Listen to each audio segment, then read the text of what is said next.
Clint, Coach Holgorsen said that you had your best quarter of the time here in Morgantown last week. What are the things that you saw when you look back on, aside from 2 touchdowns, that you can grow on and that did work for you? When did you say it was? Today, I think you said that. The fourth quarter? Yeah. Oh. After one of your worst quarters before that, you said.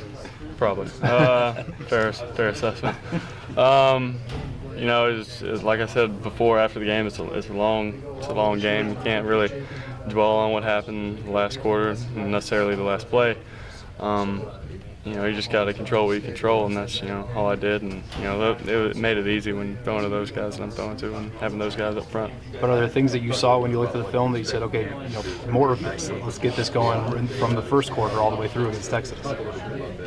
I mean, they're a good defense. They do what they do, and we have a good game plan against them, and we just keep doing what we're doing. I mean, the offensive is improving every week, and we're looking to improve this week. So.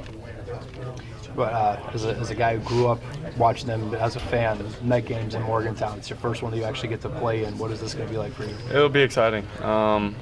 You know, you can't put too much into it because you still got to play the game. But at some point, you still want to, you know, look at it and realize what you're doing and what you're in, the situation you're in. So it's going to be exciting. It's going to be hard not to, you know, get caught up in the emotion. But that's my job, to stay even keel and continue to play. You remember specifically any of those games that you were maybe in the stands or sideline?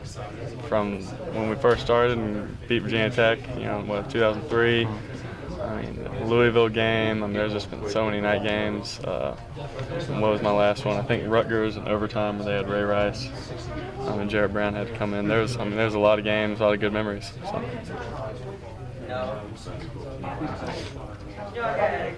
Well, you mentioned them briefly. What are you going up against when Texas comes to town? They're a good team. You know, they made a defensive coaching change, and since then they've been pretty basic, but you know, they're pretty much playing man coverage all the time, which is pretty smart because they got some pretty good guys to cover.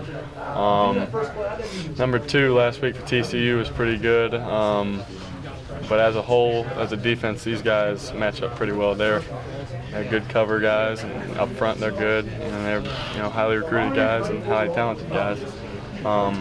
So just, you know, another good formidable Big 12 defense. Thanks, Clint. Thank you. Josh Lambert.